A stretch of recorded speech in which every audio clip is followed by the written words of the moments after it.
And good morning to you all. My name is Kevin Burns. I'm the chairman of the Metropolitan Mayor's Caucus Environment Committee and Energy Subcommittee. I'm also the proud mayor of the city of Geneva, Illinois. Today we're going to be exploring two very cool programs that encourage and support stewardship of natural resources in our communities. These programs are cool for a couple of reasons. First, they demonstrate how connected we are across jurisdictional boundaries. Planting and maintaining trees, sequestering carbon from the atmosphere that has no boundaries, of course. Creating and maintaining green infrastructure in your community can help mitigate stormwater problems elsewhere in your watershed. And of course, the resilience that is climate change is a shared experience we all have. Second, these programs are cool because they demonstrate the value of trees and thriving landscapes. Actual dollar values. In technical terms, these benefits are called ecosystem services. While they are invaluable services to all living things, these services have a cash value to many. And finally, these topics are cool because they could generate revenue for maintaining the urban forest and for maintaining attractive landscaping and streetscaping programs. Our first presentation is about the Chicago Region Carbon Program. My friend Zach Wertz is the community manager for the Chicago Region Trees Initiative, or CRTI, at the Morton Arboretum. He manages outreach and education for public landowners and manages connecting with those urban forest resources, knowledge, and funding. Zach has worked in both Texas and Illinois in nonprofit tree planting and urban forestry. He holds a Bachelor's of Science degree from the University Urban Forestry Program at UW-Stevens Point and a Master's of Science in Forestry from the University of British Columbia. And he's also an ISA, that stands for International Society of Arboriculture, a certified arborist. He hails from McChesney Park, Illinois, folks, right near Rockford. So please welcome to our presentation today, my good friend, Zach. Thank you so much, Mayor Burns. I'm going to share my screen with you all here and we'll get started. Okay, very good. So as you heard, my name is Zach Wertz. I am the CRTI Community Manager out of the Morton Arboretum. And I'm going to be sharing a little bit of information about a relatively new program called the Chicago Region Carbon Program. So to kind of get us started and to give you an idea of what we're going to be talking about today, I'm going to be focusing more on what the program is and kind of the mission and purpose. And we'll talk a little bit about the nuts and bolts of it. But I want to stay a bit high level, and I'll kind of preface this with saying there's a lot more information that I can squeeze into the time slot today. So I'm really excited to have some questions at the end of this presentation, as well as continuing conversations after this presentation is over. So we're going to be talking about the CRCP. We're going to talk a lot about what urban forest carbon credits are, what their value is, what the opportunity is that exists, and then talking a little bit about how it works and how to get involved in our 2023 cohort, which is currently seeking interested project operators. So to take a quick step back and talk a little bit about who we are and why I'm here today, the Chicago Region Trees Initiative is a coalition of organizations that are working together to improve the health of the urban forest across the Chicago metro area. So we're made up of over 200 member orgs. And like I said, I'm from the Morton Arboretum, which is one of our lead organizations. So we've established a goal to create a healthier canopy that's more abundant and diverse, as well as more equitably distributed to provide really needed benefits to all peoples in communities across our region. So the benefits aspect of trees is really relevant today for our conversation as we discuss how we can increase canopy and reap some of those benefits from the urban forest in our cities. In 2019, the CRTI presented a master plan that was worked on for almost 3 years with a number of stakeholders across the region. And I'm going to zoom into just one part of that. One of the big things that came out of that is an outcome that we want to increase funding for urban forestry. If you're interested in learning more about the master plan in general, you can check it out on our website. It's a really great document. But we're going to focus on that kind of idea of increased funding for these urban forest activities. And so we see carbon crediting as an opportunity in our region to bring more funding to urban forestry. And the result of an increased funding is going to help to provide for things like increased tree canopy cover, increased resilience of our urban forests, increased protection and care for the trees that we have, and an increased quality of life for those that live in the region. Back in 2019, we approached City Forest Credits, which I'm going to talk about a lot today. They're a nonprofit, and asked if they would be willing to work with us to help build a carbon crediting program for urban trees in our region, something that really isn't done in a lot of places and is kind of a new concept. And we've had a lot of really great support from a couple of foundations that has helped to support the program and build our efforts so that we can launch this successfully region-wide. So in urban forestry, we face a lot of different problems, and there's a lot of ways that we can kind of go about helping to alleviate those. But the bottom line is that we need more trees in metropolitan areas. Studies have shown that we're losing around 36 million trees in urban areas each year. And at the same time, we're seeing an increase in the population that are living in those cities. So we're having less trees, providing less benefits for more people. And there's also an issue of inequitable distribution of trees across neighborhoods, and budgets are constrained that are able to address these problems. So as a group of environmentally minded folks, I'm sure you've kind of heard a lot about green equity and issues around it. So this is something that we're focusing on as well. And we know that trees in cities are really an amazing natural resource that provides critical green infrastructure. We're going to talk about the benefits of trees in a couple of minutes. And it's imperative that to create livable communities, we're increasing and building the capacity of these urban forests, which has direct impacts on the people that live there in terms of their health and well-being. So one of the things that we're hoping to be able to do with this Chicago Region Carbon Program is to have at least one call for projects every year, and potentially two if there's enough interest in the future.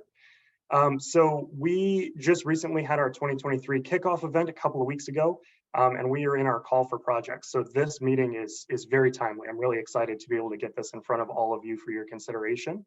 But what we're looking for is we're trying to encourage communities. So when I say communities, I'm talking about municipalities, forest preserve districts, land trusts, park districts, and even private landowners to routinely enroll projects in the Chicago Region Carbon Program to be able to kind of have this year over year increase in revenue, which we're going to talk about throughout the program. So as you learn more about it and see how the projects are set up, you'll see that many of you are probably already doing a lot of the work that will prepare you for a project like this.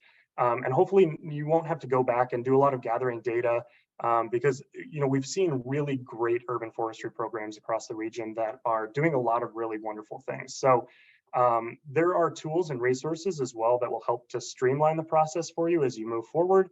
And we're going to be talking about some of those opportunities as well. So the overall goal of the Chicago Region Carbon Program is to make sure that we have forest planting projects routinely and commonly put into the program, and that we also have urban forest preservation projects that are routinely in the program. So there are two big project bins. We're going to talk about mostly the planting side today, but there is a forest preservation side I'll touch on as well.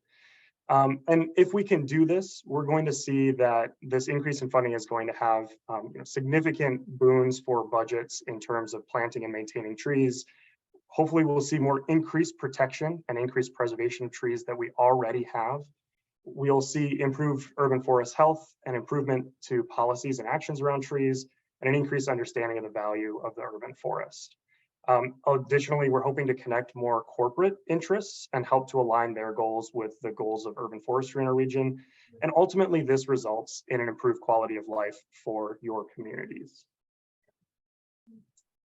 So like I said, we just kicked off our 2023 version of this program, and this is the second year that the program has been kind of in its current state, named and as a really fleshed out program. In 2021, we had two pilot projects in the region that were before it was called the CRCP that have now sold their credits at the beginning of 2022, which is really exciting. So in 2022, we also added 6 new projects in the first formal year of the program. And some of the folks that participated, or all of the folks that participated, are listed here on the screen. And you'll hear a little bit more about these various projects throughout the presentation, so we can take a peek at those as well. Okay, so with this program, there's a lot to be done, and we definitely can't do it alone. So we've partnered, as I mentioned, with an organization called City Forest Credits. They're a nonprofit 501c3 that acts as our carbon registry. So they develop the protocol for how the carbon crediting works. They issue and track the credits, and they check in to make sure that trees are surviving, to basically make sure everything is following the rules as they're set out. So the credits in this program are all sold on what's called the voluntary market. So these are credits that are of interest to folks who are choosing to offset their carbon. These don't go to companies that are mandated to do that. And the goal is to make a really efficient program to enroll in and to receive what we call carbon plus credits, which are very high quality. In urban areas, we can't just stick trees in the ground and move on. They require a really long-term commitment and more care. And that may be intimidating for some folks, but it produces a really, really high quality product, which we're going to kind of talk about why urban credits are different than rural forest credits as we go along. So we saw, and City Forest Credits, when they began looking at crediting urban trees, they saw an opportunity for carbon credits as one of many tools that can help provide funding for urban trees. And they know that communities are looking for investment opportunities, or sorry, companies are looking for investment opportunities that are local, credible, and measurable. So once communities are issued these credits, they have to be sold to somebody. And so a lot of the program is built on who the buyers of these credits are to make sure that they actually go out on the market and that revenue comes back to communities. So we know these companies are interested in leveraging carbon and also social impact where it matters the most in the communities that they live and work in. And they've built a really robust, trustworthy standard to say that the credits are legitimate and these really high quality projects are producing them. So forest carbon credits, rural carbon credits have been around for quite some time now, probably around 25 years. But what City Forest Credits has heard from companies is that those credits are more transactional. They're like an accounting transaction. They don't have a connection to them and some of their more social goals as companies. And these urban credits are right at the intersection of where companies live and work. And so they have some really unique benefits that a rural forest credit can't bring to the party. And so one of the really key parts of this whole program is having a really robust national protocol for carbon crediting in urban areas. There were some efforts in California, for example, to do regional programs that didn't really work out so well. So CFC focused on developing a really more national scale program. And so when they were founded in 2015, they spent the first couple of years developing the protocols, or basically the rule books of how this will work. And they had a national working group that came together with some really excellent experts to put these together. And the protocols form the foundation of the program. So there's a protocol for tree planting that has a 26-year time commitment, and one for tree preservation that has a 40 or 100-year time commitment. And so depending on the type of project, there's a little bit of nuance to the different project types. But what these protocols do is describe what types of projects can happen, where they can happen, how carbon and what we call co-benefits are quantified, and how they're going to be monitored throughout the life of the program. So the full protocols, if you're interested in diving into them, they're a bit technical, but they're available on the website. There's also summary packets available, and I'm hoping to send out some kind of follow-up materials through Edith to let you all look at some of this a little bit more in depth. We'll talk about other opportunities to get engaged and learn more about these protocols later in the presentation.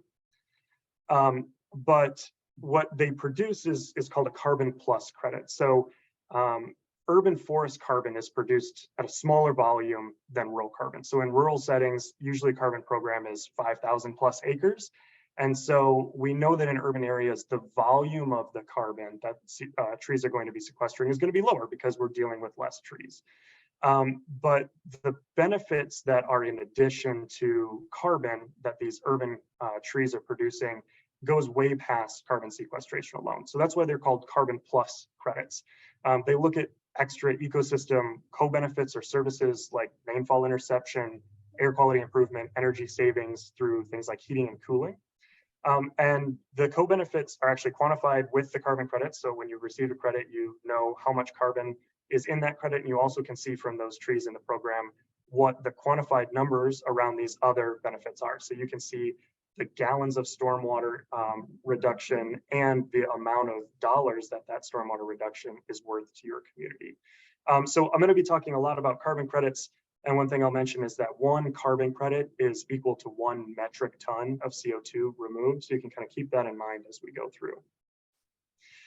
But these carbon credits are really interesting because they hit what we call a triple bottom line. They have an impact across environmental, social, and economic functions. And that's really appealing to the folks who are interested in purchasing these credits.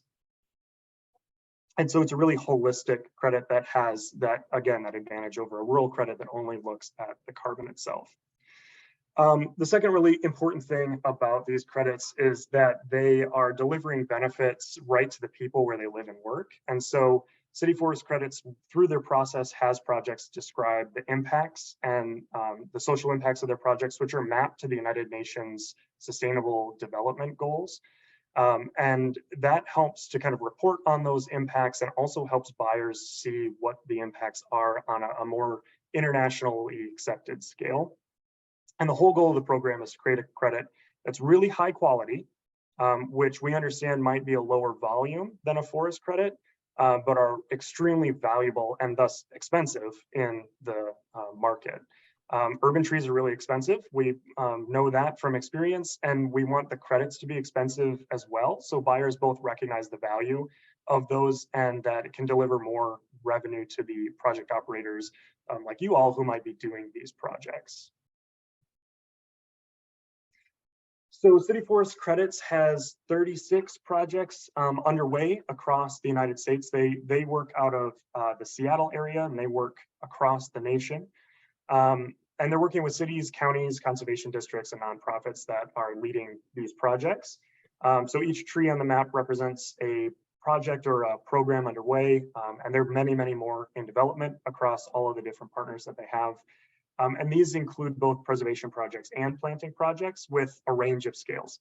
So there are some folks that are planting a few trees, and there are some folks that are preserving dozens of acres of forest land in urban areas.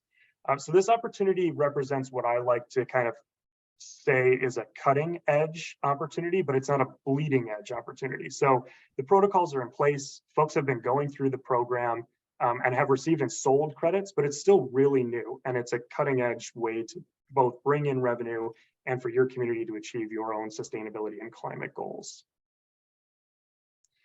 So let's zoom in to our region specifically, bring the whole thing back to a local context. We'll shift back to talking about the Chicago Region Carbon Program itself. So like I said, City Forest Credits is a nonprofit of their own. They work with folks across the United States. And the Chicago Region Trees Initiative is one of the organizations that's helping them bring their program to a local audience. So throughout the Chicago Region Carbon Program, there's a lot of support for the people who are doing the projects, what we call project operators or project implementers. And so step one through the process is that CRTI helps to recruit local projects. So that's why I'm here today, to talk to you, get the information in your hands so you can consider whether or not this is a good project for you. We'll help you figure out if your project is eligible and importantly, if the project fits your needs and capacity as well. We'll talk about the benefits as well as challenges and obstacles and barriers to crediting. So one thing that I know our friends at City Forest Credits like to always say, and I like to kind of reiterating, is that we're not trying to convince people that aren't interested in this to do it. We really want to make sure that you're ready for the project and that you'll be successful. These projects have a long-term time commitment, minimum of 26 years. And so we really want to work with communities that are invested in this process and really going to be successful. So in the second step of the program, you as the local project implementer would put together an application for the project details, let us know how many trees you're planting or how many acres you're preserving, which we can help you do as well. So all of it is in template format. It's very streamlined at this point to help folks get into the program. City Forest Credits then reviews the documents and validates the project internally to make sure that it follows all of the regulations. And then they send it out to third-party verifiers to look over everything, make sure it's following the protocols, and that all the credits are legitimate. And then the credits are issued to you from City Forest Credits. So you as the project implementer are free to then sell the credits or retire them as you see fit. We're going to talk more about buyers, but for context, most of the projects across the nation last year put their credits into a national sale, and the sale sold all of the credits that were produced by urban areas in one bundle to one buyer for around $36 a credit, which for context is over double the value of a forest credit. So again, these are very expensive because they take a lot of effort to produce. It's not planting trees on a far-flung hillside. These are really impactful, and they have a story behind them, which is really important to a lot of buyers as well. So we're also doing a national sale right now for the 2022 cohort, which I'll touch on at the end. And it's important to note that neither CFC or CRTI will sell the credits for you, but we will kind of help you through the process. We'll connect you with buyers, but we aren't attorneys, and so we don't broker those deals. And City Forest Credits has to avoid any sort of third party or conflict of interest with issuing the credits and then helping communities to sell them. So the idea is that we're looking for buyers to purchase these from local sources, so around our region. But remember that national sale is an option as well. So the program has a boundary that matches the Chicago Wilderness region. So we're looking at Southeast Wisconsin, Northeast Illinois, or Northwestern Indiana, and Southwest Michigan. But because the CRTI is focused in the Chicago region, we generally mostly deal with communities in Illinois itself. And we're dealing with urban areas. So you guys are a great audience because I know where you're all from. So if you are part of an incorporated municipality, you are urban, no matter where you are in that region. So that makes it really easy. But there's a couple other things that we can look at to say that a community is urban, like planning districts like CMAP or census tracts that are considered urban as well, like are displayed on the map on this slide. So I want to highlight last year's cohort to tell you a little bit about what to expect out of this. So last year we had 6 projects across 5 organizations. One of them had 2 parcels that they did protection on. So there were 2 planting projects and 4 preservation projects. And there's a lot of information on this slide. I think the presentation slides are going to be available if you want to go back and look at this. But one thing I'm going to note is a difference between the credits between planting projects and preservation projects. So planting projects are issued over the time that the trees grow. So you're looking at newly planted trees and watching them grow and sequester more carbon. And so you receive credits throughout that period. And preservation is built on a system that is basically avoiding conversion. So stopping those trees from being removed. So you get more of the carbon credits up front. So you'll see on a lot of the preservation projects, the carbon credit total is much higher because they're receiving a lot of their credits up front, and they're also dealing with more trees. So credits here, the crediting total is only based on the estimated revenue that we saw in the last national sale. So as carbon credits also increase in value, we expect those numbers to go up in the future. So like I said, we did 6 projects, 2 of them were planting and 4 preservation. So the 2 planting projects were both done by municipalities last year, which is really exciting. We're going to highlight one of those in just a second.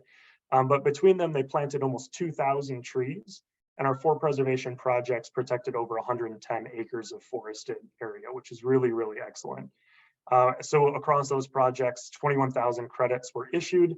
Or will be issued, sorry, in March this year. So they've all gone through the verification process. We're just getting through the tail end of that credit issuance. And at an estimated $34 a ton, that's $715,000 of revenue that's coming back to our region for these trees. So you're talking about some pretty substantial numbers, which are really exciting. And we expect the program to grow and more people to get involved in those numbers to go up. So I'm going to highlight just one of our planting projects for brevity's sake. We're going to be looking at the city of Highland Park. They planted 809 trees over 36 months, a lot of which were in response to tree loss from emerald ash borer, but they also wanted to fill vacant planting spots to help mitigate things like heat issues, improve stormwater runoff, and to beautify specific locations across their city. And so they use one of our planting quantification methods. There's a couple of them. We'll touch on that very briefly. And for this project, they're expecting just over 1,600 credits to be issued across the lifetime of the project, across their 26 years. But the quantified co-benefits of those trees, in addition to carbon, are also going to be supplying around $55,000 in ecosystem services every year after those trees hit a mature age of 25 years. So the city has gone above and beyond what they would normally do and committed to monitoring and tracking those trees' health and submitting reports to CFC during the lifetime of the process. And so one thing I want to note here is that even established programs that are already planting trees, this project asks you to commit above and beyond your baseline.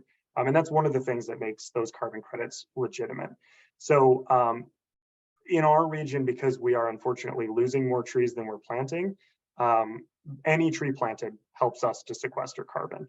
And then all of these projects are committing to maintaining those trees for 26 years. In order to receive all of the credits, those trees have to survive and be in good health throughout the entire program. And so this extra commitment is really important and a really key part of why these credits are legitimate and above and beyond what a city would normally do. Okay, so why participate in the program? There's a number of reasons. We hope that this can help you to reach your own sustainability goals and invest in the health and longevity of your trees, especially with that 26-year planting commitment.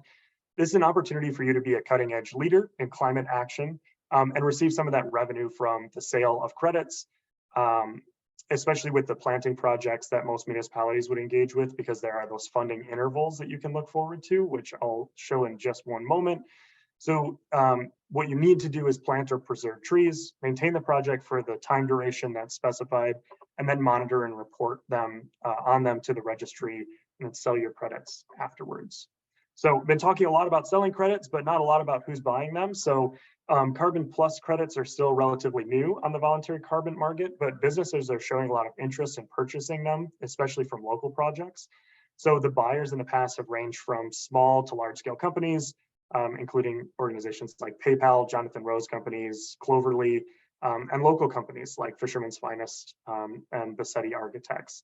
In one case, there's a local government who are actually purchasing credits. So a nonprofit is running the program for them in Austin, Texas. And then the city purchases and retires the credits to help achieve their net zero goals.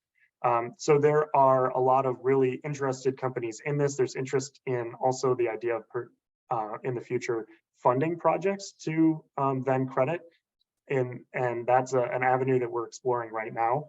And right now, project operators are reporting selling credits anywhere between $22 to $35 per ton. Okay, so as I mentioned, there's also the option of a national sale. So you are, as the project operator, free to kind of do with your credits as you choose. But every year for the past couple, there has been an attorney who's run a national sale that everyone's able to kind of put their credits into if they wish. So a lot of municipalities don't have someone on staff that wants to broker that deal. And so there's some options to help you sell your credits through this. And I think I kind of touched on most of the points that I want to make here. And the current sale, it has 18 projects nationwide with approximately 67,000 carbon plus credits. So it's looking at something like $2.2 million of additional revenue to urban forestry across the United States. Okay, so I have a quick poll question.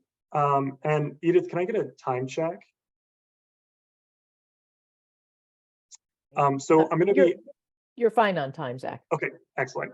So I've talked a lot about planting, which is really exciting for a lot of reasons. And I'm really interested to hear if you all know how many trees your community plants every year. So I asked Edith to put that poll up, and I've done some bins, and it's okay if you're not sure. I know a lot of you are in positions where you're not out planting trees yourself, and that's totally fine. If you do answer not sure on the poll question, I would encourage you to go back to your community and find out.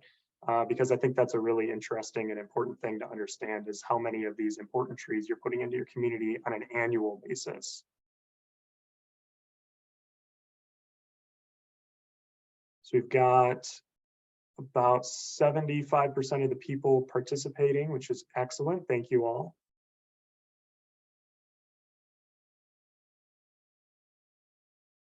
Looks like we're slowed down on answers, so I hope everyone can see that.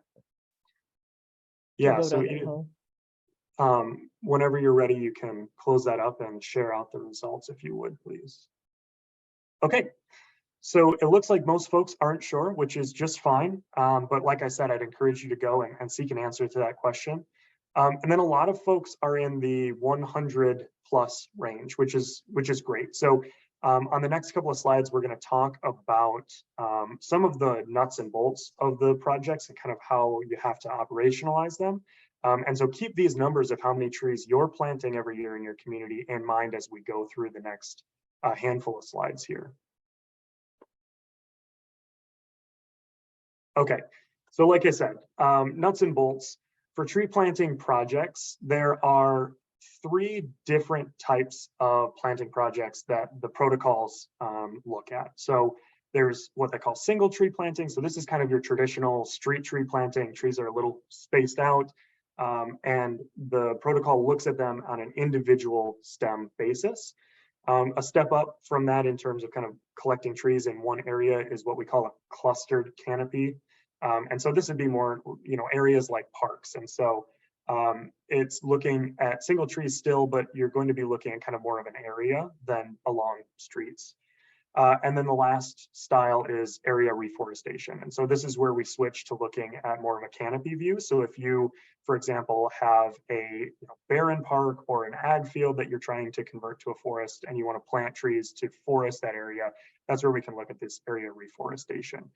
So because this is a group focused on municipalities, I'm going to focus on what is most common that we see in the municipal context, which are our single tree quantifications. So for our programs, we generally look for ownership of trees that are on publicly owned property.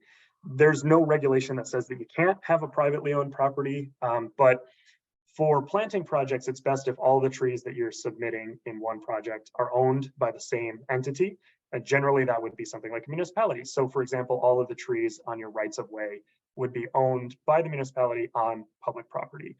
And we look for projects that are 500 trees or more, but those trees can be planted over the last couple of years. So one really important question, and a question we get a lot, is can we plant trees in the future for the program?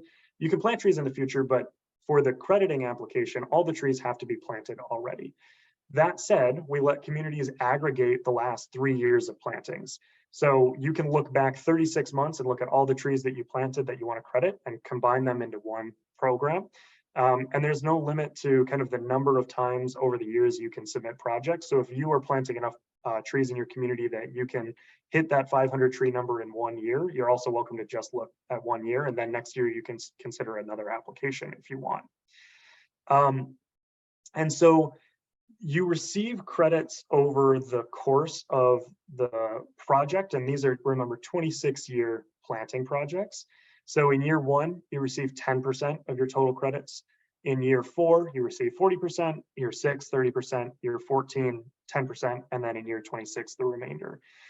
So the project is spread out a little bit, but it's front loaded. So you receive 70% or 80% of your credits before the end of year 6. And then you are still going to be maintaining those trees over the end of the timeline there. So you'll notice that year 26 says remainder rather than a percentage. And that's because as you go through the process and you're monitoring those trees, if you have loss of trees, it may reduce the number of credits that you have available to you. And there are some considerations for that. So if you have lost trees to something like a natural disaster, you're not responsible for that. So if you have a tornado that comes through and damages trees that you have credited, that is what CFC considers an act of God, and you're not on the hook for it. They've basically built in a pool of credits to deal with those losses. But if you lose trees due to your own decisions or your own negligence, say you widened a street and took out 100 of the trees that you planted, you're responsible for that. You're on the hook. You committed to 26 years of maintenance for those trees and protecting them, making sure they survive. So if it's your negligence that they have been lost, that will affect your credit total at the end. So again, that commitment is really important, and it is above and beyond what most communities would do for normal trees in their urban forestry programs. So looking at some potential revenues, I know that's something that a lot of folks are interested in. So you can see on this chart, again, a lot of information. Please feel free to take a look at it afterwards. What I want to point out here is that Along the yearly planting totals, it goes from 250 up to 5,000 trees. And then across the top, it is the years of the revenue coming out. So you can see if you're planting less than 500 trees, in year one, you'll actually be paying into the program. But if you plant 500 or more, the credits will be able to cover all of the costs that you have to get the program started, get into the registry. And so that's kind of where that economic sweet spot ends up at 500 trees. So the more trees you plant, obviously, the more revenue you bring in. There are a lot of, the costs are static. So for example, you have to pay to join the registry, but it's a one-time fee. So it's the same fee if you have 250 trees or if you have 5,000 trees. So the more trees you plant through, or if you're crediting through the program, the more that revenue is going to help offset any sort of cost to the community to get the project started. And then as years go on, you receive more revenue, which is a really great thing for a lot of communities to be able to look forward to those kind of revenue boosts in years 4, 6, 14, and 26. I'm not going to talk as much about preservation project design because from my experience in the region, there are very few municipalities that are purchasing land. But for these preservation projects, in case you have a forest preserve friend, they are aimed at areas that are 10 acres or larger that were purchased in the last 10 years, or sorry, last 2 years. And the trees can't currently be protected, and there has to be a threat of conversion. So something like, you know, if you took out that forested tract and put in a shopping mall, the land would be valued higher than if it was forest. And so there's a threat that those trees may be removed, and by protecting them, you are protecting the carbon that they are holding. And so those projects have a longer term. It's a 40-year commitment, but you receive the credits upfront more so because the trees are already there. And what you're doing is avoiding conversion rather than adding new trees. So depending on the acreage, most projects in our area are less than 50 acres. And so they receive all of their credits in year one, and they're able to sell those upfront. Again, just a little more information if you're interested in the preservation potential revenues. For example, if you had like a 50-acre property that was mature oak hickory, you could be looking at revenue of somewhere between $170,000 and $250,000 based on current pricing and carbon credit estimates on that site. So we have a number of preservation projects that are completed and underway, and they're a really great avenue. But I know because this is a municipal focus group, that land purchasing doesn't normally happen for you folks. So if anyone's interested in this or wants to connect with someone that might be, I'm very happy to talk about it more afterwards. So let me start to wrap up here and say that this is an excellent time to get involved in the 2023 cohort. Like I said, we just had our kickoff meeting a couple of weeks ago for this, and all of the information can be found at our website, chicagorti.org/carbon credits. You can find recordings of the kickoff webinar, which has more in-depth information on what I've shared today. Remember, we're looking for planting projects that were done between fall of 2020 and spring of 2023. That's that 36-month window. We're looking for 500 plus trees for single and cluster tree methods and reforestation of 3 acres or more. And all of them have to be planted to receive credits. So remember that all the trees have to be in the ground before you can apply for them. And then preservation acquisitions looking from fall 2021 through 2023. And again, 10 acres or larger on those. So this year, here's the timeline for the program, but what I want to focus on is the start and the end. So we're in our informational window. Applications for the 2023 cohort are due June 2nd.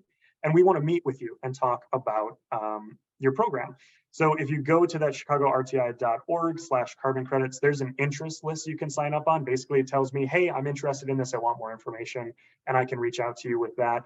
And we're also doing in-person workshops this year, which is really, really exciting. So our friends at City Forest Credits are flying out from Seattle and spending a couple of days with us in March, and they will be in person at the Morton Arboretum to answer your questions. We're going to dive way more into all of the nuance that is too much for today. To talk about your program eligibility, answer your questions, make sure that you have some face time so we can talk about your program goals and make sure that this is a good fit for you. Our contact information is down there. I'm the contact for the CRTI, and for the City Forest Credits group, Jen Colgren is their main contact. And I want to just mention one thing, forward thinking. There are a lot of grant opportunities coming up in urban forestry. I'm not sure if this group has talked about it or if you've all heard from other places, but the Inflation Reduction Act is going to bring $1.5 billion of funding to urban forestry in the United States over the next 10 years, which is so exciting for everybody. And the CRTI and other organizations across Illinois also offer grant programs that help with things like planting trees. So think about, as you consider these carbon programs and looking towards the future, how you can use some of these grant funding opportunities and then leverage additional benefits by crediting those trees that you're planting afterwards. And remember that trees have to be planted at the time of credit, and they do require you to basically be able to tell the registry where the tree is. So if you're not already doing a tree inventory, you want to make sure that any trees you're planting that you're interested in getting involved in a carbon crediting program have a GPS coordinate attached to them. So we've talked a lot about mission and purpose, and really we're here to try and help communities, to help you achieve your sustainability goals and to bring more revenue to your program. We talked about the carbon credits themselves, this opportunity for revenue, and this viable national scale carbon standard and protocol. And it's really easy to get involved. And I really enjoy the opportunity to talk to those of you that are interested in kind of learning more about it. Next steps, we've got a lot of information for you. Again, I can't say it enough. Please visit our website, chicagorti.org/carbon credits. And if we have time still, I'm very happy to take some questions. Oh, sorry, one more thing I'd like to note. I'm going on paternity leave at the end of this week. So Colette Kopic, my colleague, will be your main contact over the next couple of weeks, but I'll be back in April. I am mostly leading out the program for the CRTI. So if you email me, you'll get a response that says, go talk to Colette. So please feel free to contact either of us over the next couple of weeks. Well, Zach, you can't just drop that information without some quick follow-up questions. So let's talk about trees in a moment. What has the baby arrived? Yes, yeah. So he was born end of December, and my wife just finished her maternity leave this week. So it's my turn to take some time off and spend some time with our son. Fantastic. Well, congratulations. Thank you. And I see a lot of people on the call raising hands. They're happy to help you any way they can. So we have a couple of questions in the chat. One from my buddy, fellow colleague Mayor. Can you resell these credits? Okay, that's a great question. So yes, the credits can be sold multiple times. So for example, if you as the project operator want to sell it to a broker, that's fine. That broker can then go and sell the credits to someone else. And then once the credits are retired, they are removed from the market. And that's when that carbon is considered, kind of sequestered and done. And City Forest Credits tracks that credit throughout its entire life.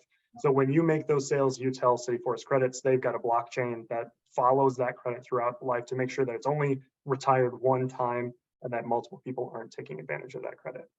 And can smaller communities join forces and offer a credit sale? Yeah, so there's basically, once the community holds the credits, we don't have any regulation on how they go about that, as long as they basically keep the registry in the loop with who's selling it. So there could be, for example, a regional sale if someone wanted to pull together folks from the Carbon area, or sorry, the Chicago region that wanted to sell. And we have a really strong interest in those local buyers. We're working to try and find companies that are interested in connecting them with communities. We at the Morton Arboretum just can't act as the broker for the sale itself. Okay. Well, did that answer your question? Because I think it had more to do about aggregating for an application, because 500 is a high threshold for more for most communities, correct? That's exactly my question, Edith. Thank you. Yeah, and that's also an excellent question. So in our region, there isn't an entity that will do that aggregation for you yet. So there's some like private interest in the future of doing projects like that. There are other nonprofits around the US that are doing aggregation of smaller communities, but they're also, those nonprofits are taking ownership of those credits entirely. So Rick, to answer your question, you can do that, but the logistics become more complicated. And if it's something that you're really interested in, we could talk about it more, but you'd have to have basically one lead organization who everyone else signs over the rights to their credits for. They would do all of the work and then distribute any revenue sold back to the communities. Okay, it's something you might want to consider, because in the South suburban area, many of our communities are relatively small populations that might want to participate, but would really struggle to get to that 500 threshold. So if 4 or 5, or even through a council, one of the local councils of government Right. might be something to consider also. Thank you. Thank you. Yeah, that's a really great point. If there's any council of governments that want to take that on, please let me know. I'd love to talk to you a little bit about it. Any other questions, Cheryl, Edith, or? I think Councilwoman Stone just submitted a question on the chat. Go ahead and unmute and ask your question directly. Okay. Yep. My question was whether this is open to private entities as well. We have a golf course in town, for example, that has a big old growth hickory forest and they were considering taking it down to put in some sort of maintenance facility. And I wonder if this would incentivize them not to do that. Yes, so there is the ability for private property owners to be involved in it, and golf courses are a bit of a tricky one. So I've talked to a couple folks about interest in preserving golf courses, and the tricky part about that preservation side of it, at least, is that when we're talking about forested acreage, it has to be a closed canopy, so 80% canopy or more. So usually golf courses don't have that many trees, even if they have the physical acreage. And so it becomes a little bit tricky. So the short answer to your question is there is no regulation that says a private entity can't get involved with this. They're welcome to do so, but they just have to be able to meet the other eligibility criteria for their site itself.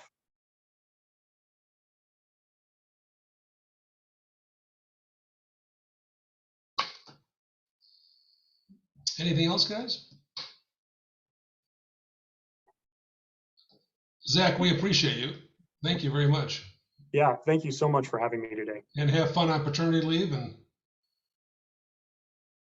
thank you. what's your son's name? Silas. Fantastic. So apparently Kevin didn't make the cut, but thank you anyways. I appreciate it. A close second, maybe. Yeah, I'm sure it was. Thank you again.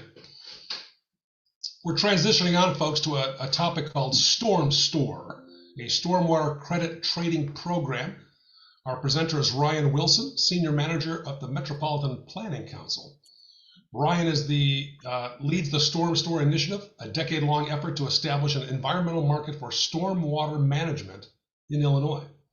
In partnership with the Nature Conservancy, Ryan works to increase public and private investments in stormwater infrastructure and nature-based solutions through policy design and program implementation that benefit historically disinvested communities. Ryan has more than 17 years of experience working on innovative solutions to manage climate-related risks in the built environment. He's a registered landscape architect in Illinois and holds a bachelor's degree in landscape architecture from the University of Georgia. According to, in Ryan's own words, in his spare time, he likes to sail, paddle, walk, and bird watch across the region. So please welcome our friend Ryan. Thank you, Mayor. Thank you. And I appreciate you for not embarrassing me in the introduction. I thought that was the promise. Well, let's start over again. Brian's early years were spent in that. Thank you. And thank you, Zach, and thank you, Edith and the team here. Very excited to talk to this group specifically, in part because you have been, municipalities in our region have been some of our biggest advocates and participants in this program. And so I'm going to do a few things here today. First, I'm going to share my screen. And then we're going to go into kind of a reason for the StormStore being. What's the problem we're trying to solve? How do we get here? How might you participate in this sort of program? I'm going to give you a little bit of background on what StormStore is, how it functions, why it matters in your community. Then I'm going to go into some of the projects that have been built to date. The projects that are credits in this market, like Zach, we have credits, we use that terminology, and then make a pitch for how you get involved. And I realize that many of you on this call do not reside, your municipality is not in Cook County, and even for some of those of you on this call in Cook County, you are not in an existing pilot area. And then we have a couple workarounds, and then I also have some policy pitches for you, because that's what we like to do here. So first of all, thank you. It is always a joy to talk to municipal leadership and the municipal staff who are making addressing difficult environmental and climate issues, and certainly for the leadership of the caucus here, and being a regional and as is very clear from a recognition national leader on the climate. So StormStore, it's quite a labor of love. It's a decade-long project in partnership with the Nature Conservancy of Illinois and their national and international team as well. And at a high level, it's a credit-based compliance program. And we use terms like market-based, drive private investment, things that you might hear in more market-friendly environments. But the problem we're trying to solve for is a lack of investment. And frequently that lack of investment results from municipalities not having the funds to be able to address some of our big infrastructure problems, the big infrastructure problems of our time. Now, we don't work on transportation directly, but some of these projects certainly are transportation adjacent, transportation related. This initiative is focused on Cook County, and it is enabled through the Cook County Watershed Management Ordinance, the Cook County Stormwater Plan, and the Watershed Management Ordinance managed by the Metropolitan Water Reclamation District of Greater Chicago. So if you are not serviced by this utility, your community cannot participate. There are some, I think, exceptions within Cook County. University Park is, Franklin Park Forest is one of those communities that's excluded, though it's within Cook County. They're serviced by a separate sewage district, though on the map look like they're within watershed areas. Like CRTI, we traffic in trees and other nature-based solutions, green stormwater infrastructure. We believe that green infrastructure is a great pairing with the traditional underground pipes and gray infrastructure you might hear it described as, and that it can have multi-benefit solutions for our region. And the reason that I'm so excited to talk to you all today is that you represent a significant amount of the construction that happens and the redevelopment and development that happens in our communities in the region. You build public facilities, public spaces, improve right-of-ways. All of these are places that can benefit from this program. So we don't talk just to private developers, private landowners. Our public landowners, public developers is what we consider municipalities are essential partners in this work. So at a high level, yes, we're a marketplace. We're a marketplace that has, is driven by regulation, as all marketplaces tend to be. And we will talk a little bit about how funding kind of moves through this marketplace a little bit later. But our partners, so work for the Metropolitan Planning Council. Many of you may be familiar with MPC. We're nearly 90 years old. I think we turn 90 next year. I hope you would say clearly, I've not been around for 90 years, but I have been leading the StormStore initiative since it went into a pilot phase in the last 3 years. We've been partnered with our friends at the Nature Conservancy in the Illinois chapter and the national organization to help stand up this market. We've been working on this since about 2016. And in particular, we're excited for these types of programs that are happening nationally. This is based on a program that started in Washington, D.C. And we've seen replication of these markets in other places, Chattanooga, Tennessee, Grand Rapids, Michigan, Cook County, Illinois. And we're seeing the adaptation of these type of markets occur elsewhere across the nation. Some that are taking pieces of the market-based approach and putting it into play, or pieces of these types of markets. And so I would also note that while I have MPC and the Nature Conservancy listed on this slide, our great collaborators in this work is MWRD. We've been working with them since 2017 in conducting the initial research that enabled this program. So why are we doing this work? Well, if you are a signatory to the Greenest Region Compact, if you participated in the Climate Action Plan for the Chicago region, you know why we're doing this work. It's because we're experiencing more frequent severe rainfalls, resulting in increased urban flooding, which applies to all of our communities where we have urbanized areas, whether you're a large community, a city, a village, a town, or an area with significant impervious coverage, and it's resulting in flooding yards. We are typically trying to address urbanized pluvial flooding, non-riverine flooding. Those projects are different from the projects we're talking about here, and we are trying to solve for quality of life issues through the construction of nature-based solutions in our region. And where does this come from? Most of you probably are pretty familiar with this gap in infrastructure funding. The capital expenditures that we make often do not amount to what we need to be able to address the climate issues of our time, or even just basic degradation of infrastructure that we experience in our Midwestern climate. And there's a huge infrastructure gap.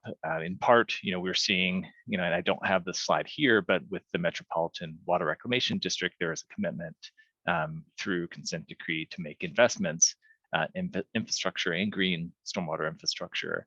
And we saw in the first few years of that initiative, they're having a really hard time getting projects out the door. Even after projects were awarded, grants were awarded, they were not able to deliver at the rate that was needed to actually address the issues. And so in Cook County, the watershed management ordinance kind of sets the basis for any kind of trading market. It's the regulatory instrument for any developments over a half acre or 3 acres, depending on the type of regulation, volume control or detention respectively. Private development and public developments must comply with this ordinance. And the kind of elegant thing about the StormStore program, the stormwater trading pilot, is that it uses this existing regulation to engage and to kind of facilitate this marketplace. And so what we found in our initial research is that where development is occurring today and where development was occurring in 2016 when we started the research is not where our greatest flooding problems occur. There's a spatial mismatch between the needs and the investment as it's happening on both the public and the private areas. And I should say that I'm not talking about flood control or stormwater investments that the district MWRD is making. I am talking about, say, like development based, driven by the need for public facilities or for commercial investments or school facilities or things of that nature, and not kind of purpose-built stormwater infrastructure. And we need investments in both green and gray infrastructure. So projects like TARP and the larger kind of regional interconnections are essential, but they're not enough to meet the time, to meet this moment in time. And so what we found in kind of our initial research and scoping out this project is that this regulation enabled the kind of framework for a marketplace. There was already a process in place by which developers must seek permit, must have their projects inspected, must engage with engineers to conduct calculations and kind of verify that, in fact, their projects are going to deliver what they say they will deliver, and that there's a mechanism in place through the district, through the utility that inspects and can hold developments to account for projects that fail. So all that kind of mechanism, the policy, the program is already in place, and we saw it as an opportunity that we could actually leverage that existing framework to build a marketplace on top of that regulation. And so our collaboration with MWRD is that they are the regulatory body, and we are providing that third party kind of market administration, market support function. And that's how you end up with an NGO like NPC and like the Nature Conservancy performing in this sort of marketplace.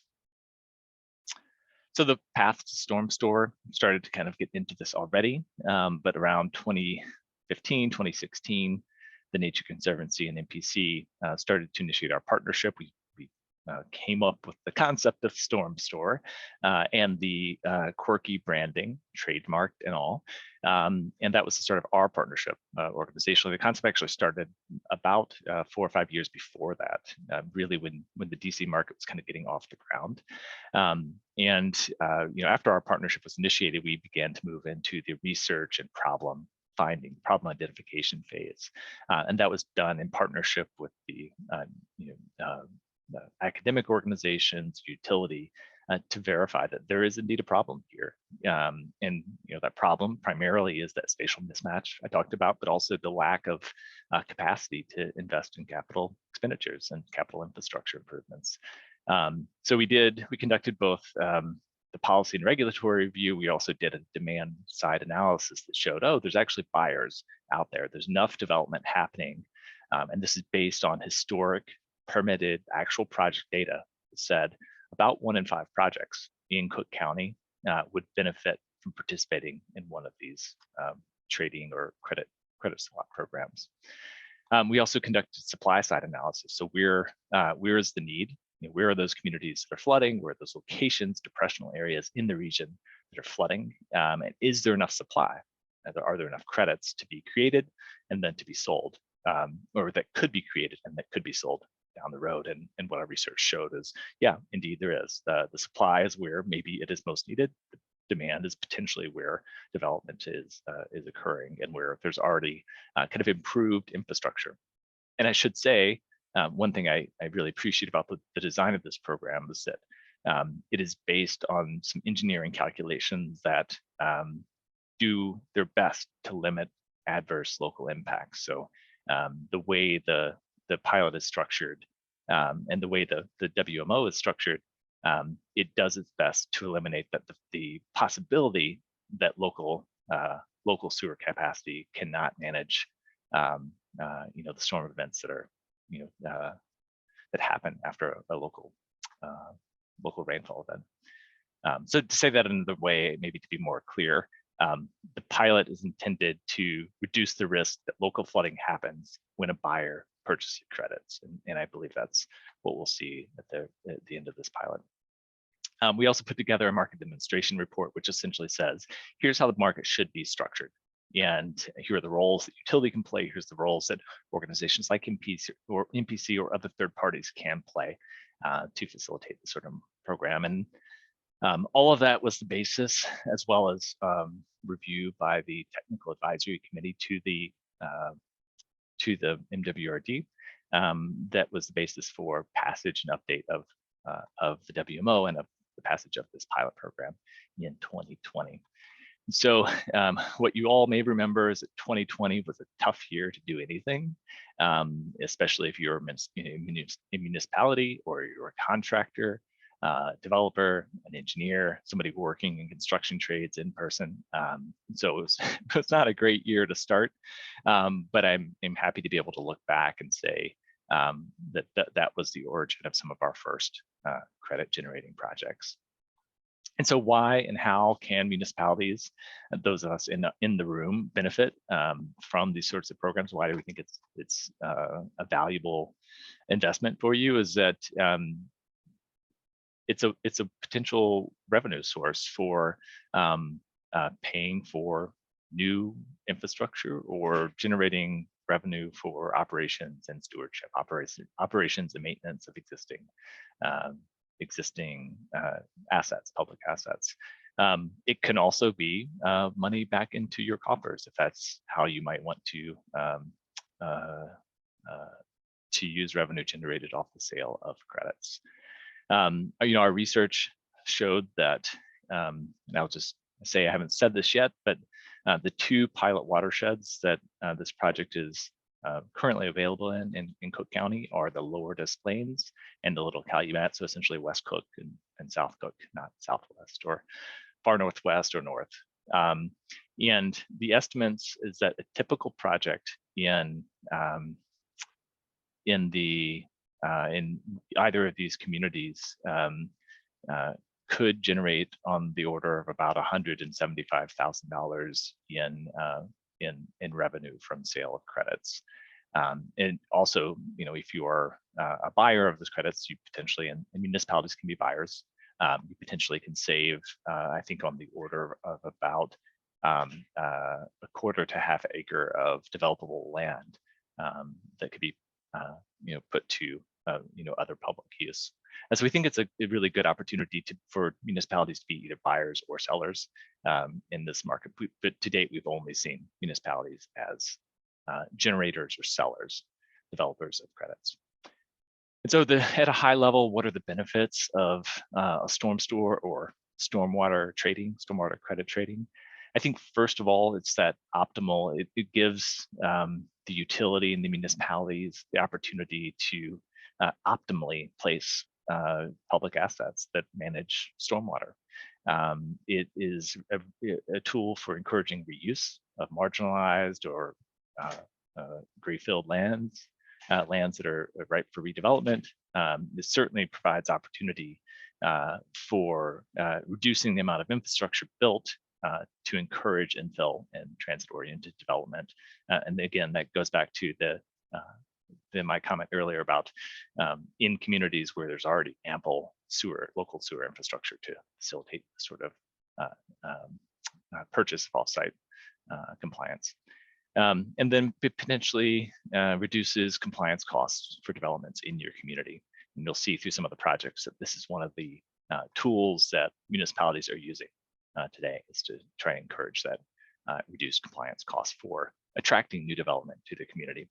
And then, as advocates here, we think that the green infrastructure that can be built, that is being built through this project, can have non-monetary benefits. The reduction in urban heat island effect, increased habitat, maybe adding trees to your project, are all things that could be facilitated through the construction of these types of projects. So what can StormStore do? Well, as an organization, we are essentially providing free help to anybody and everybody who's interested in participation.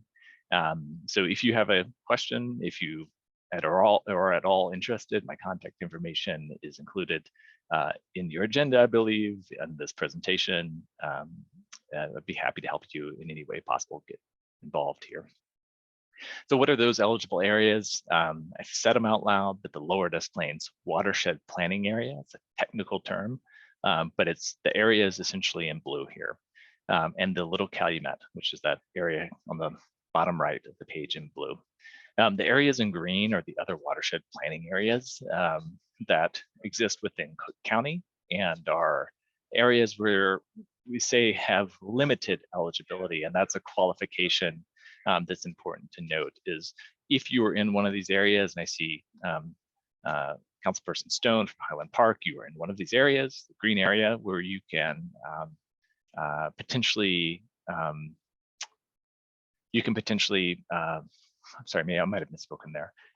You can potentially participate in these limited areas, but what you have to show is a demonstration of constraints or limitations that exist on the site already. And get into the details if you have specifics. If you're in one of these community areas, please reach out to me. I can talk in more detail about potential project sites. And if you are in one of these blue areas, there's an opportunity that exists right now through our partners at the Nature Conservancy. We have worked with them to develop and raise funds for what is being called an opportunity fund. And essentially, this is a revolving fund that's being invested in green stormwater infrastructure. Councilperson Stone, it does not, and that's, I'm sorry, I did misspeak. It does not extend to Lake County. So the opportunity fund is structured in a way that the first investment has been made into Village of Harvey's a green street, complete streets project in the Village of Harvey, and the Nature Conservancy is thank you. The Nature Conservancy has made the first opportunity fund investment in the Village of Harvey in the Complete Street project. And that project we expect to be permitted to go into construction in 2024. This is a project I'm very excited about because it is a streetscape improvement that without the investment by the Nature Conservancy would not include street side green infrastructure, would not include improved upgrades to trees and tree investments in tree canopy and root growth zones that will allow those trees to thrive well into the future. And that project will be generating credits that the village will be working with the Nature Conservancy to sell within the watershed. So StormStore provides quite a few kind of tools or ways to support communities. And one of those is through creating transparency in the market. So we've launched a website which you can find at stormstore.org. Or type StormStore into your web browser. And one of the tools within that website is a credit registry. So it's the list of all the projects that have been developed and permitted and completed to date. And currently, I believe that there are 6 listed projects. We have a 7th that is nearing completion, and potentially an 8th happening in one of the limited areas. But there are other projects that are in the works that are not listed there. And so we know of at least 2 other projects that are being developed in the Lower Des Plaines and in the Little Calumet watershed that are intended to, that are being developed by private developers in these areas that have community benefits where they will be looking to sell credits down the road. So what are these projects? What do they look like? One of them that was completed late in 2022 is down in Riverdale. It's in the Park District there. And this is the result of years-long engagement through organizations like the Center for Neighborhood Technology. And it was driven by a community-identified flood assessment. The designers, the Center for Neighborhood Technology, used inputs by the residents in partnership with the Park District to identify where this project could be sited. It was eventually sited in an area that had local flooding problems. And what resulted was a rain garden that has so far helped to alleviate some of those problems. And they currently have volume control credits available for sale in the community. So when those credits are sold, they will go back to the Park District and that will be used. And we don't have a clear commitment how those funds will be used like in other communities, but we expect it to go back into the operations and maintenance of this rain garden. In another community in Franklin Park, this is maybe a more traditional project, a detention pond, but I bring it up and I'm sorry we don't have a better photo than this, but it was the first permitted project under the pilot program, and it's nearly 2.5 acre feet of detention, and that's our unit that we use to measure sales here, 2.5 acre feet. And we're very excited about this project and the leadership of Mayor Peterson, in part because of the kind of unique pitch here is that sales from these credits will be revolved back into future green stormwater infrastructure projects. That's how it was presented to the council. That's how it was approved, and those revenues will be firewalled. They are the community that's gotten close to actually selling, facilitating a trade, and we are very eager to see projects like this continue throughout our region. And that's an example of a project that was planned, but that as the market came online, the municipality saw an opportunity to actually design it so that it would kind of maximize the credits available for that project. Another example, and I love talking about this one, is in River Forest, where many of you may know about their leadership in the green alley space. They have been working on designing and implementing and improving green alleys, the design of the green alleys, the function of green alleys for over a decade. And while their first projects were actually funded through, I think at the time it was the Illinois Green Infrastructure Grant Program, their improvements are now coming out of their regular capital budgets, and they've actually permitted 2 sets of green alley projects. They're working on a 3rd, and we expect a 4th in the coming year or so, at which point they will be done with making improvements to all their alleys in the community. And what they will have as a result is a bank of credits that they can use as they see fit. And in this case, they do intend to use these credits to attract redevelopment to their rather limited but important commercial corridor in the community. Another type of project is what we've seen, and this is the most recently completed project. It's in the village of Niles, and I really like this project in large part because it's a project that was driven by two concerns that don't always go together. One, the need for more public gathering space. The community was using this area adjacent to an old mall for community celebrations. A traditional asphalt street, hot in the summertime, and at the same time there was need for flood control in the community. And so this is part of a larger flood control project that is funded by MWRD, but the improvement to the streetscape, which was planned by the village, also they realized as this pilot program was operating that for an incremental cost increase, because they were already planning to do an improvement to the streetscape as part of this broader project, that they could also generate credits that could be sold or used as an incentive for what they hope will be the redevelopment of the adjacent mall site.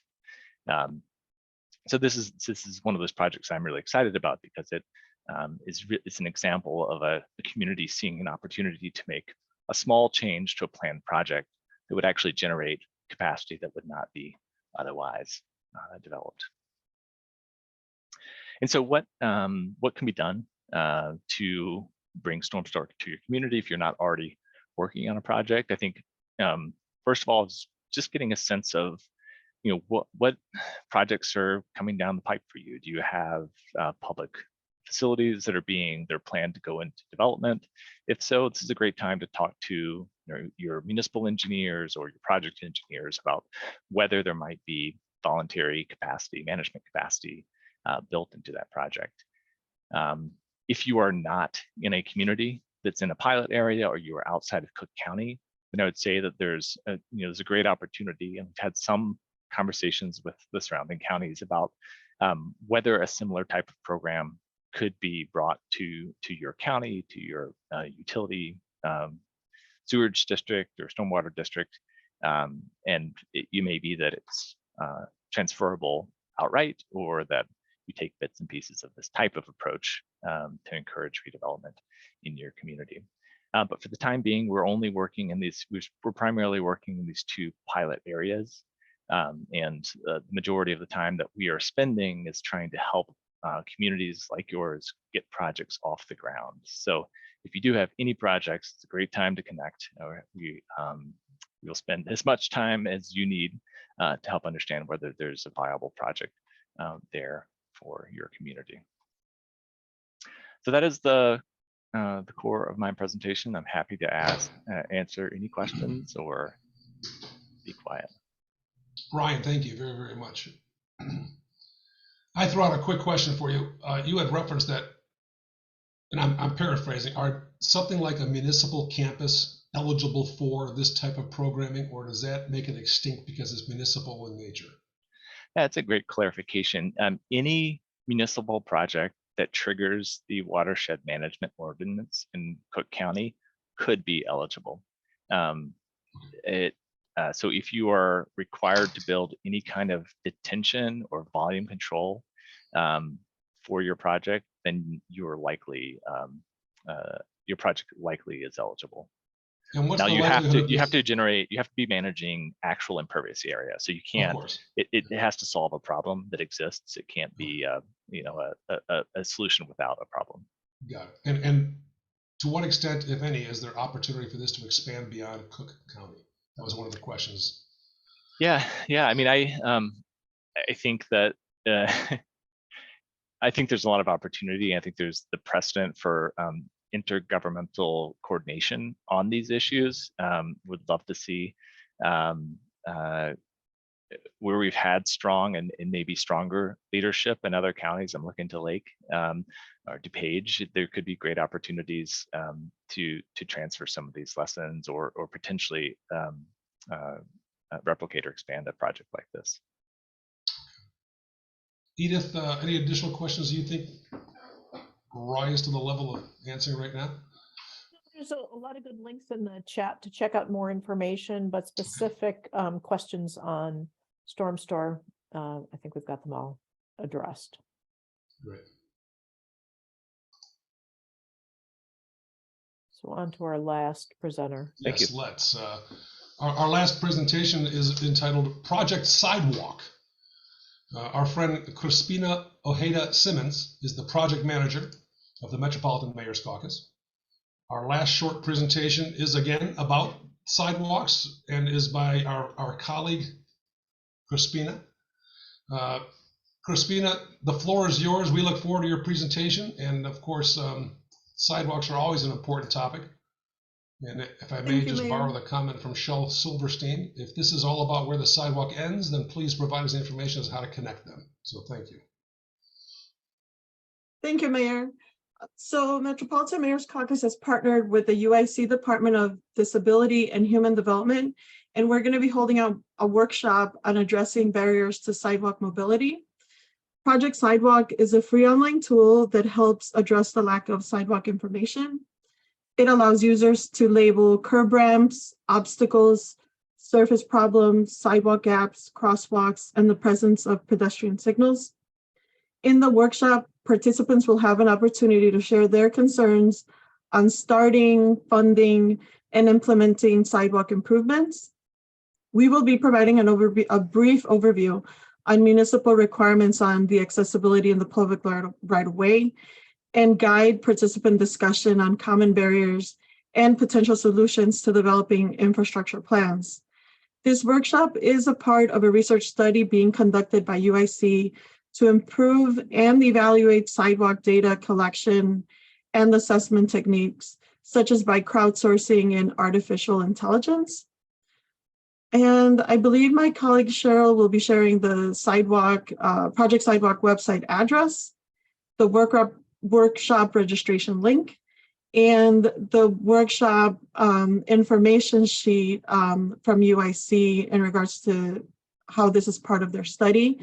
This workshop will be taking place on Thursday, March 9th at 1 p.m. and is open to municipalities. So with that, if there are any questions. Christine, Okay. I have one question, if I may. Oh, sure. To what extent, I'm assuming quite a bit, but to what extent, if any, do the federal ADA standards have to comply with efforts done at a local level regarding sidewalk, not only knowledge of where they exist, accessibility, etc.? How do those two mesh? So the accessibility, a lot of the requirements that we'll be discussing are have to do with ADA compliance. Okay. So it's the same, but our workshop is really more about having a conversation and making sure that we're addressing concerns or barriers that municipalities may be having in terms of where to start. And then eventually we'll be discussing how the use of this Project Sidewalk tool could benefit communities that have limited ways of collecting data on their own. Cool. Thank you very much. Anyone else?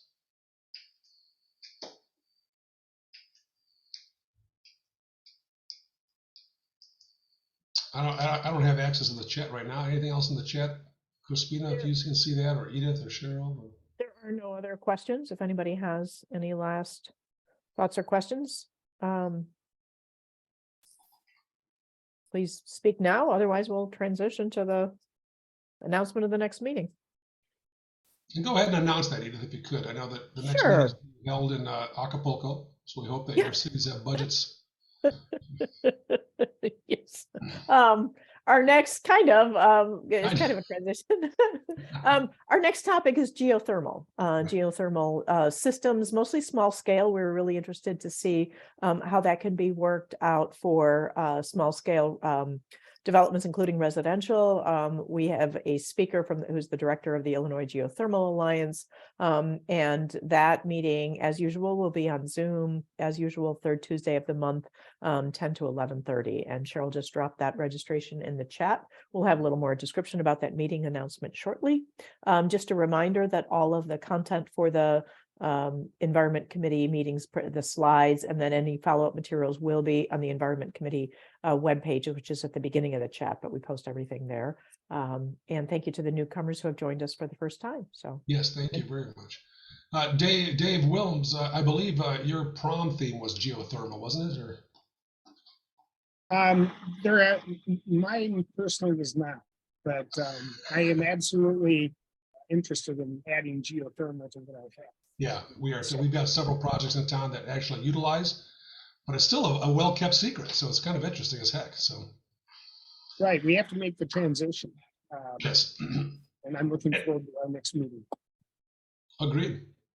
Thank you again to all our presenters. Thanks to all of you for participating and joining us. We look forward to seeing you next month.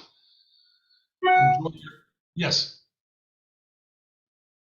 Oh, I'm sorry. I thought someone was calling out a question. So enjoy this Tuesday before the snow and sleet event allegedly arrives tomorrow. If you're celebrating tonight, do so safely. Thanks again, everybody, for your time. Have a great day.